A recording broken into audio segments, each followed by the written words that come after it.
నమస్కారం 108 టీవీకి స్వాగతం. హిందువుల ప్రధాన పండుగలలో విజయదశమి ఒకటి.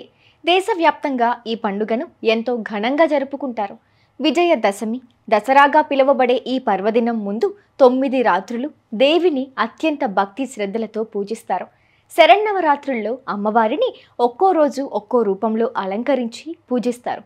తొలి 3 రోజులు పార్వతిగా, తర్వాతి 3 రోజులు లక్ష్మిగా, చివరి 3 రోజులు సరస్వతిగా ఆరాధిస్తారు.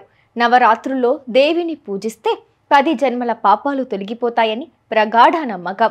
శరన్నవరాత్రుల్లో నవదుర్గల అలంకారంలో పరాశక్తి దర్శనమిస్తుంది. రెండో రోజు పరాశక్తి బాలా త్రిపుర సుందరీదేవి అలంకారంలో భక్తులకు దర్శనమిస్తుంది.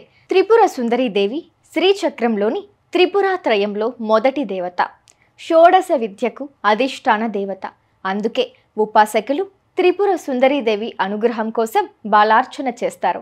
అందుకే ఈ రోజున 2 నుంచి 10 ఏళ్లలోపు బాలికలను అమ్మవారి స్వరూపంగా భావించి కుమారి పూజ చేస్తారు.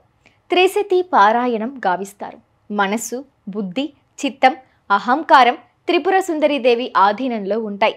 సత్సంతానాన్ని అనుగ్రహిస్తుంది. అభయహస్త ముద్రతో అక్షమాల ధరించిన జగన్మాతను ఆరాధిస్తే మనోవికారాలు తొలగిపోతాయి. 108 టీవీ తరపున మీకు, మీ కుటుంబ సభ్యులకు విజయదశమి శుభాకాంక్షలు.